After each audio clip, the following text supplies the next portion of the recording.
Boa noite, pessoal! O tema da nossa oficina é a melhoria da didática do professor em matérias EAD.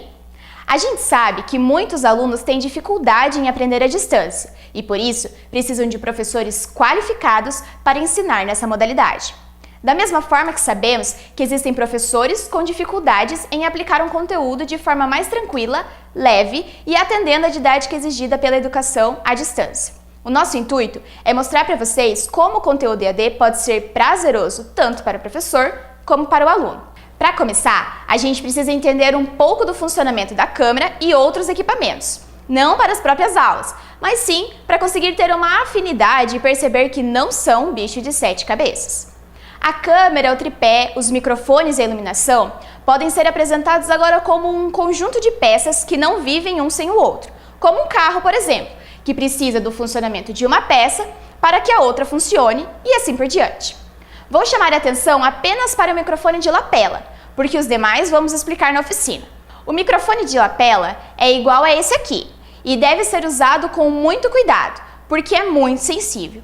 Então, além de ter cuidado ao colocar o microfone na roupa, o professor deve ter cuidado com os ruídos, como por exemplo, pigarrear, tossir, que geram grandes efeitos no áudio e podem atrapalhar o entendimento do aluno. O importante agora é falar sobre a didática em frente às câmeras e o texto produzido para apresentar o conteúdo EAD. Para manter a atenção do aluno, é importante não produzir um texto formal, não se chama a atenção de jovens e adultos com textos difíceis de entender e muito menos com oralidade confusa. Acompanhe comigo esse exemplo. Exemplo formal. Doutor Armando seguiu até a esquina para encontrar o filho que chegava da escola, enquanto Maria, sua esposa, preparava o almoço. Quando chegaram em casa, Armando e seu filho encontraram Dona Maria na cozinha, preparando uma das receitas de família, o famoso bolo de fubá cremoso, a qual aprendera com a sua avó Carmela. Agora veja o exemplo informal. O doutor Armando foi até a esquina esperar o filho que chegava da escola. Nisso, a Maria ficou em casa preparando o almoço.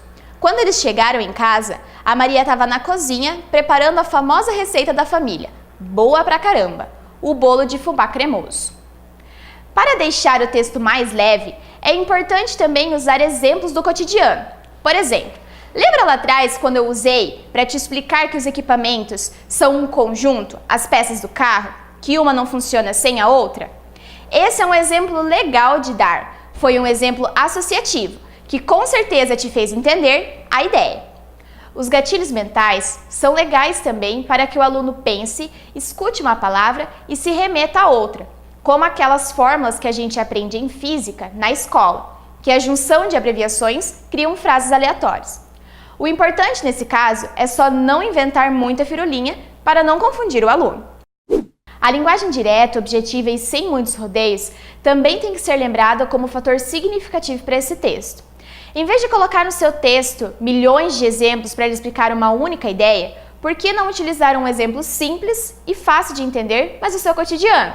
Já que você viveu aquilo ou viu alguém viver o exemplo, torna-se mais fácil de explicar e mais leve para os alunos. O uso de sinônimos de palavras difíceis é um excelente conselho, como por exemplo, mexerica, bergamota ou vergamota, que são palavras que representam uma fruta cítrica em vários lugares do Brasil, assim como marmitex ou quentinha, macaxeira, aipim e mandioca.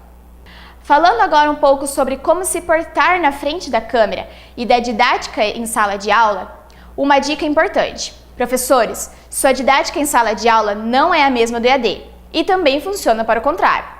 É legal ter um vídeo para explicar o trabalho ou como texto base, mas muitas vezes nós, alunos, precisamos de mais elementos que possam nos remeter àquele conteúdo ou que chamem nossa atenção.